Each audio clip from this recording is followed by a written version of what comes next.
everyone, especially to you, sir. We are making this video to report our topic, which is the Lumad past, the conquest of Mindanao through resettlement.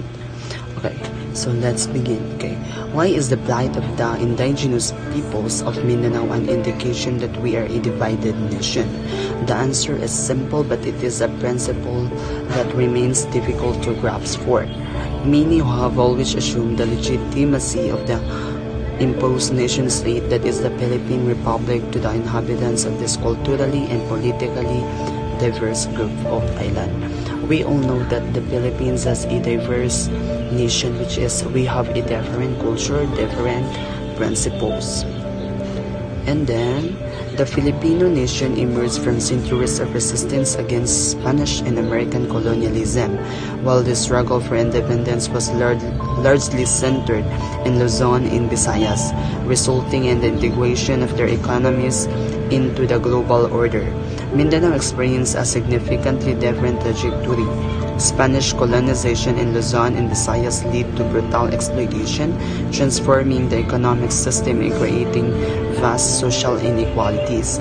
However, Mindanao's diverse populations, particularly the Moro sultanates, successfully resisted Spanish control, preserving the relative autonomy and distinct cultural practices.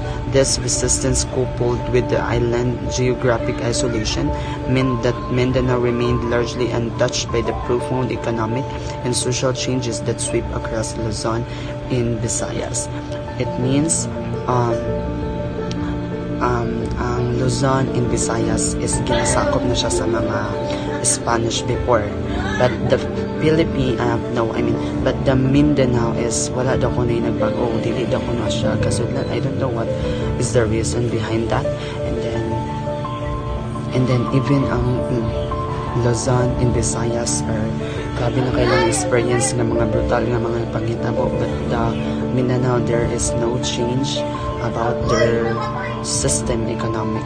Bisan og kuan ang Mindanao is ginalaban yun nila ang ilahang mga katungod about their what they are living for. And then even kuan so grabe kato nga mga panghitabo sa Luzon and Visayas. Then I believe that those people behind this, or those people nga kuan is ginalaban yun nila ang ilang patakaran para dili lang yun mailog ang sa Espanyol ang atuang bansa. And let's proceed to the next presenter. B.R. Rodel argues that the American colonial and the later Philippine government resettlement programs brought about an unprecedented migration into Lumad and Moro possession domain, while only small numbers of shelters officially joined these programs. They opened floodgates for spontaneous influx related and neighbors from Luzon and Visayas who immigrate informally. This mass migration displaced indigenous communities, taking over the lands where Lumad and Moro groups traditionally live at farm. This photograph captures a traditional community, likely of the Lumad or the other indigenous group in Mindanao. The attire, posture, and setting suggest their way of life before heavy winter influence. The presence of the weapon could indicate rules in tribal defense or livelihood like hunting. This photo features a timaray, possibly a mistreated form of talaandig or manubo. Girl in traditional attire, possibly a performer of a cultural dance. Her clothing reflects intricate weavings, patterns, and colonial identity. It is a representation of pre-colonial tradition in Mindanao. This is likely a dato, tribal leader or warrior from one of the indigenous group in Mindanao such as Bagubo, Maranao, or Mandaya. The elaborate attire signifies high status, and the pose suggests formality and respect during the colonial documentation of ethnic group. These colonial portraits of Mindanao indigenous group were taken by the Philippine Commission member and Secretary to the Interior, then C. Worcester, during the period of American colonial occupation. He would later pioneer the establishment of ranches in the province of Bukidnon, together with Manuel Fortis Sr. Note the contrast in body language between the Lumad youth in a previous section and this set taking under the cold gaze of the colonial shelter. This photograph is a 1901 portrait of Tagakaala chief from Davao, Mindanao. So the image shows the chief seated wearing the traditional clothing and holding a cane. So this photograph shows a woman, possibly from the Philippines, wearing a patterned top and a subtannial necklace. So this image appears to be a historical photograph, possibly from the early 20th century, given the style of clothing and the photo quality. This photograph is a portrait of 1901 of a young Bilan from Davao, Mindanao. He is seated and shown in a profile, holding a blade weapon. The image is a historical record of a Bilan individual and his attire.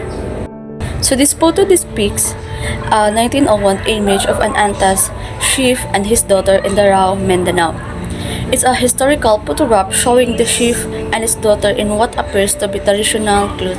The American colonial government's response to a rice shortage in the Philippines, Solo and Zamboanga from 1911 to 1912. To address the shortage, they implemented a resettlement program, bringing home theaters from Luzon and Visayas to Mindanao.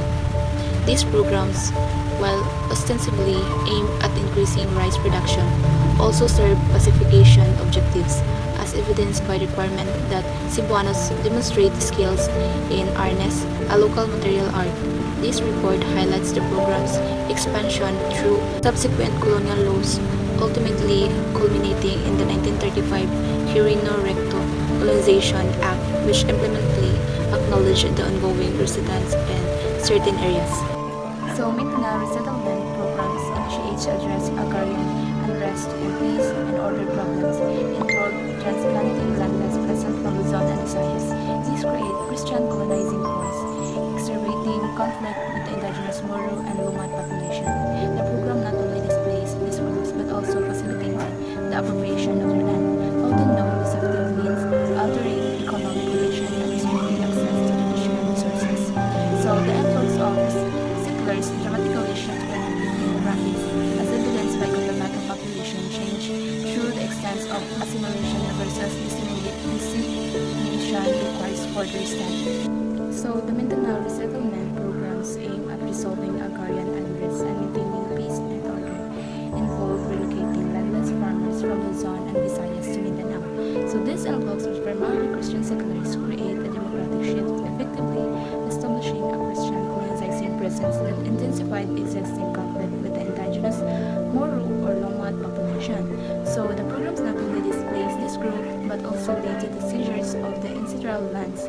Often though, for the land remains this result of altered economic structures, limited access to traditional resources, and a significant power imbalance.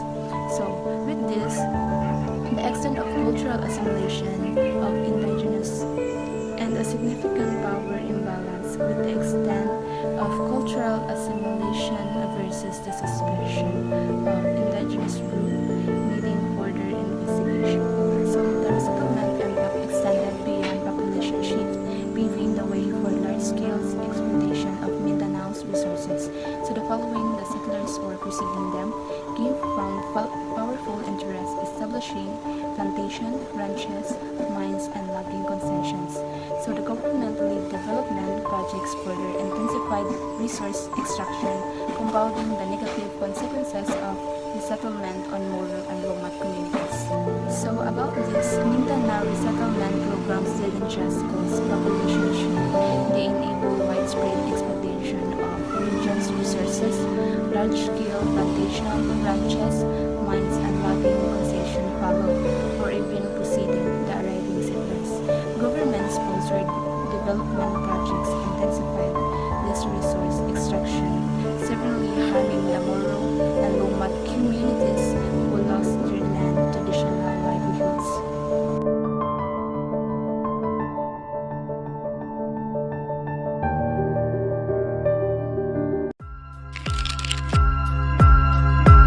Mindanao.